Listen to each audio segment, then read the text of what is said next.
SSLC ಪರೀಕ್ಷೆ ಗಣಿತ passing ಪ್ಯಾಕೇಜ್ನಲ್ಲಿ ವರ್ಗ ಸಮೀಕರಣದ ಮೂಲಗಳ ಸ್ವಭಾವವನ್ನು ವಿವೇಚಿಸಿ ಅಂತ ಹೇಳಿ ಒಂದು ವರ್ಗ ಸಮೀಕರಣವನ್ನು ಕೊಟ್ಟು ಮೂಲಗಳ ಸ್ವಭಾವವನ್ನು ವಿವೇಚಿಸಿ ಅನ್ನೋ ಒಂದು ಪ್ರಶ್ನೆಯನ್ನು ಕೇಳ್ತಾರೆ. ಭಾಳ ತುಂಬ ಸರಳವಾದ ಪ್ರಶ್ನೆ. ನಿಮಗೆ delta equals B square minus 4ac ಅನ್ನೋ ಸೂತ್ರ ನೆನಪಿರಬೇಕು. ಒಂದು 4 ಸರಿ ಇದು ಬರೆದು ಅಭ್ಯಾಸ ಮಾಡಬೇಕು. Delta equals B square minus 4ac, delta equals B square minus 4ac. ಈ ಸೂತ್ರದ ಸಹಾಯದಿಂದ ಮೂಲಗಳ ಸ್ವಭಾವವನ್ನು ನಾವು ಕಂಡುಹಿಡಿಯಬಹುದು, ವಿವೇಚಿಸಬಹುದು. ಇಲ್ಲಿ ಡೆಲ್ಟಾ ಈಕ್ವಲ್ಸ್ 0 ಆದಾಗ, ಡೆಲ್ಟಾದ ಬೆಲೆ 0 ಆದಾಗ ಮೂಲಗಳು ವಾಸ್ತವ ಮತ್ತು ಸಮವಾಗಿರುತ್ತವೆ. ನಾನು ಮುಂದೆ ಲೆಕ್ಕಗಳನ್ನು ಆ ಥರ 3 ಲೆಕ್ಕಗಳನ್ನು ನಾವು ಮಾಡಿ ತೋರಿಸ್ತಾ ಇದ್ದೀನಿ, ನಿಮ್ಗೆ ಅರ್ಥ ಆಗುತ್ತೆ. ಅವಾಗ ಡೆಲ್ಟಾವು 0ಗಿಂತ ದೊಡ್ಡದಾಗಿದ್ದರೆ, ಡೆಲ್ಟಾ ಇಸ್ ಗ್ರೇಟರ್ ದ್ಯಾನ್ 0 ಆದಾಗ ಮೂಲಗಳು ವಾಸ್ತವ ಮತ್ತು ವಿಭಿನ್ನವಾಗಿರುತ್ತವೆ. ಡೆಲ್ಟಾ ಲೆಸ್ ದ್ಯಾನ್ 0 ಆಗಿದ್ದಾಗ, ಅಂದರೆ ಡೆಲ್ಟಾದ ಬೆಲೆ -38, 39 ಈ ಥರ 8 ಈ ಥರ ಬಂದರೆ ಆಗ ವರ್ಗ ಸಮೀಕರಣದ ಯಾವುದೇ ವಾಸ್ತವ ಮೂಲಗಳನ್ನು ಹೊಂದಿರುವುದಿಲ್ಲ.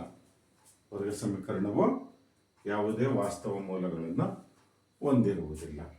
ಈಗ ಒಂದೊಂದೇ ನೋಡೋಣ. ಈಗ ಮೊದಲನೇದು ಡೆಲ್ಟಾ ಈಕ್ವಲ್ 0 ಆದಾಗ ಮೂಲಗಳು ವಾಸ್ತವ ಮತ್ತು ಸಮವಾಗಿರುತ್ತವೆ ಅನ್ನೋದ್ರ ಬಗ್ಗೆ ಒಂದು ಇಲ್ಲಿ ಉದಾಹರಣೆ ನಮಗೆ ಬಿಡಿಸಿ ತೋರಿಸ್ತಾ ಇದ್ದೇನೆ. x² + 4x + 4 = 0 ಒಂದು ಸಮೀಕರಣ. ಈ ಸಮೀಕರಣದ ಮೂಲಗಳನ್ನು ವಿವೇಚಿಸಿ ಅಂತ ಕೇಳ್ತಾರೆ. ಈಗ ಸಮೀಕರಣವನ್ನು ಬರ್ಕೊಳ್ಳೋಣ. x² + 4x + 4 = 0 ವರ್ಗ ಸಮೀಕರಣ. ಇದು ax² + bx + c = 0ಗೆ ಸಮವಾಗಿದೆ. ಆದರ್ಶ ರೂಪ ax² + bx + c = 0 ವರ್ಗ ಸಮೀಕರಣದ ಆದರ್ಶ ರೂಪ. ಇಲ್ಲಿ ಎಯ ಬೆಲೆ ಎಷ್ಟಿದೆ? ಎಷ್ಟು ಇಲ್ಲ ಅಂದ್ರೆ ಬಂದಿರುತ್ತೆ.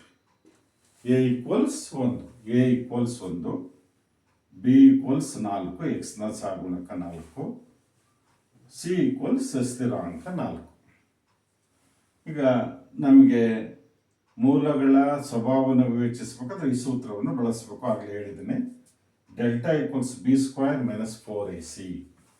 ಡೆಲ್ಟಾ ಈಕ್ವಲ್ಸ್ ಬಿ ಬೆಲೆ ಎಷ್ಟಿದೆ? 4. ಇದನ್ನು ಆದೇಶ ಮಾಡಿ. ಹಾಗೆ 4 ಎ ಬೆಲೆ ಎಷ್ಟಿದೆ? 1 ಆದೇಶ ಮಾಡಿದೆ. ಹಾಗೇನೆ ಸಿ ಬೆಲೆ ಎಷ್ಟಿದೆ? 4 ಇದೆ, ಆದೇಶ ಮಾಡಿದೆ.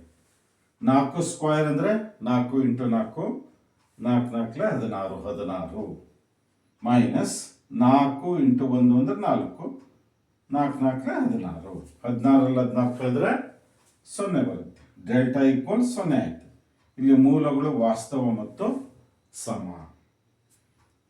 ಇದು ಅರ್ಥ ಮಾಡಿಕೊಂಡ್ರೆ ಹಾಗೇನೆ ನಾವು ಇನ್ನೊಂದು ವರ್ಗ ಸಮೀಕರಣವನ್ನು ತಗೊಂಡು ಮೂಲಗಳ ಸ್ವಭಾವವನ್ನು ವಿವೇಚಿಸೋಣ. ಇದು ಸಾಮಾನ್ಯ ಪರೀಕ್ಷೆಗೆ ಬಂದಂಥವೇ ನಾನು ಲೆಕ್ಕಗಳನ್ನು ತಗೊಂಡಿದ್ದೀನಿ. 2x² + 3x - 7 = 0. ಇದು ಕೂಡ ax² + bx + c ವರ್ಗ ಸಮೀಕರಣದ ಆದರ್ಶ ರೂಪದಲ್ಲಿದೆ. a = 2, b = 3, c = -7. ಇಲ್ಲೂ ಕೂಡ delta equals B square minus 4ac ಸೂತ್ರವನ್ನು ಬಳಸಬೇಕು. ಡೆಲ್ಟಾ ಈಕ್ವಲ್ಸ್ ಬಿ ಯ ಬೆಲೆ 3 ಇದೆ, 3 ಸ್ಕ್ವೈರ್. ಹಾಗೆ 4, ಎ ಬೆಲೆ 2 ಇದೆ, 2 ಬರೆದಿದ್ದೇನೆ. ಹಾಗೆ ಸಿ ಬೆಲೆ -7, ಸಿ ಜಾಗದಲ್ಲಿ -7 ಸಬ್ಸ್ಟಿಟ್ಯೂಟ್ ಮಾಡಿದ್ದೇನೆ.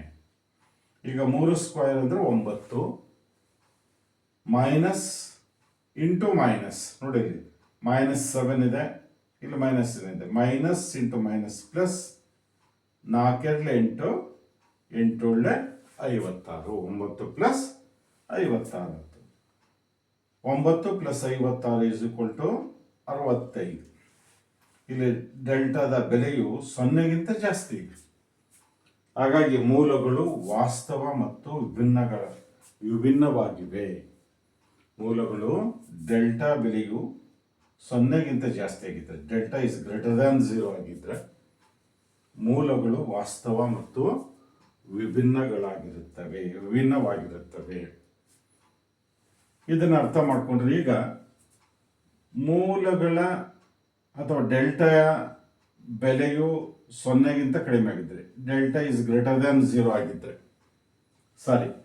ಡೆಲ್ಟಾ ಬೆಲೆಯು 0ಗಿಂತ ಕಡಿಮೆ ಆಗಿದ್ದರೆ, ಡೆಲ್ಟಾ ಇಸ್ ಲೆಸ್ ದ್ಯಾನ್ 0, ಆಗ ಮೂಲಗಳ ಸ್ವಭಾವ ಯಾವುದೇ ವಾಸ್ತವ ಮೂಲಗಳನ್ನು ಆ ವರ್ಗ ಸಮೀಕರಣ ಹೊಂದಿರುವುದಿಲ್ಲ. ಉದಾಹರಣೆಗೆ 2x² - 4x + 3 = 0. ಇದು ಕೂಡ ax² + bx + c = 0 ವರ್ಗ ಸಮೀಕರಣದ ಆದರ್ಶ ರೂಪದಲ್ಲಿದೆ. a ಯ ಬೆಲೆ 2, b ಯ ಬೆಲೆ -4, c ಯ ಬೆಲೆ 3 ಆಗಿದೆ, ಸ್ಥಿರಾಂಕ 3 ಆಗಿದೆ. ಈಗ ಸೂತ್ರವನ್ನು ಬರ್ಕೊಡೋಣ. Delta = b² - 4ac. ಇದನ್ನು ನೀವು ಒಂದು 10 ಸಾರಿ ನೋಡಿಕೊಂಡು ಬರೆದು ಅಭ್ಯಾಸ ಮಾಡಿದರೆ ಸೂತ್ರ ನೆನಪಿರುತ್ತೆ. ಡೆಲ್ಟಾ b ಯ ಬೆಲೆ -4 ಆದೇಶ ಮಾಡಿದ್ದೀನಿ, -4² -4 ಇದೆ, ಸೂತ್ರದ 4 ಆಗಿರಲಿ. ಎ ಯ ಬೆಲೆ 2 ಆದೇಶ ಮಾಡಿದ್ದೀನಿ. ಸಿ ಯ ಬೆಲೆ ಸಿ ಜಾಗದಲ್ಲಿ 3 ಆದೇಶ ಮಾಡಿದ್ದೀನಿ. ಈಗ ಡೆಲ್ಟಾ -4² ಅಂದರೆ -4 into -4 into -4 equals -× -plus 16. 4×4 16 minus 4 2 8 8 3 24 minus 24 16. 24 ಕಳಿಬೇಕು. ದೊಡ್ಡ ಸಂಖ್ಯೆ ಹಿಂದಿರುವ ಚಿಹ್ನ ಮೈನಸ್ ಇದೆ. 24ರಲ್ಲಿ 16 ಹೋದರೆ 8. ಡೆಲ್ಟಾ -8. ಡೆಲ್ಟಾ ಲೆಸ್ ದ್ಯಾನ್ 0 ಆಯಿತು. ಆದ್ದರಿಂದ ಯಾವುದೇ ವಾಸ್ತವ ಮೂಲಗಳನ್ನು ಆ ಸಮೀಕರಣ ಹೊಂದಿರುವುದಿಲ್ಲ. ಈ ಥರ 2 ಅಂಕಕ್ಕೆ ಇದು ಸುಲಭವಾದ ಪ್ರಶ್ನೆ ಇದೆ. ಮಕ್ಕಳೇ, 1-2 ಸಾರಿ ಈ ಲೆಕ್ಕಗಳನ್ನ 4 ಸಾರಿ ನೋಡಿ ಬರೆದು ಅಭ್ಯಾಸ ಮಾಡಿಕೊಂಡು ಈ ಸೂತ್ರವನ್ನು ಚೆನ್ನಾಗಿ ನೆನ್ಪಿಟ್ಕೊಂಡ್ಬಿಟ್ರೆ, ಮತ್ತು ಯಾವಾಗ ಡೆಲ್ಟಾ ಬೆಲೆಯು 0 ಆದಾಗ, ಡೆಲ್ಟಾ ಇಸ್ ಗ್ರೇಟರ್ ದೆನ್ 0 ಆದಾಗ, ಡೆಲ್ಟಾ ಬೆಲೆಯು ಲೆಸ್ ದ್ಯಾನ್ 0 ಆದಾಗ ಮೂಲಗಳು ಏನಾಗಿರುತ್ತೆ, ಮೂಲಗಳ ಸ್ವಭಾವವನ್ನು ನೀವು ವಿವೇಚಿಸಿ ಹೇಗೆ ಬರೀಬೇಕು ಅನ್ನೋದು ಸ್ವಲ್ಪ ತಿಳ್ಕೊಂಬಿಟ್ರೆ ಸುಲಭವಾಗಿ 2 ಅಂಕಗಳನ್ನು ಗಳಿಸ್ಬೋದು. ಧನ್ಯವಾದಗಳು.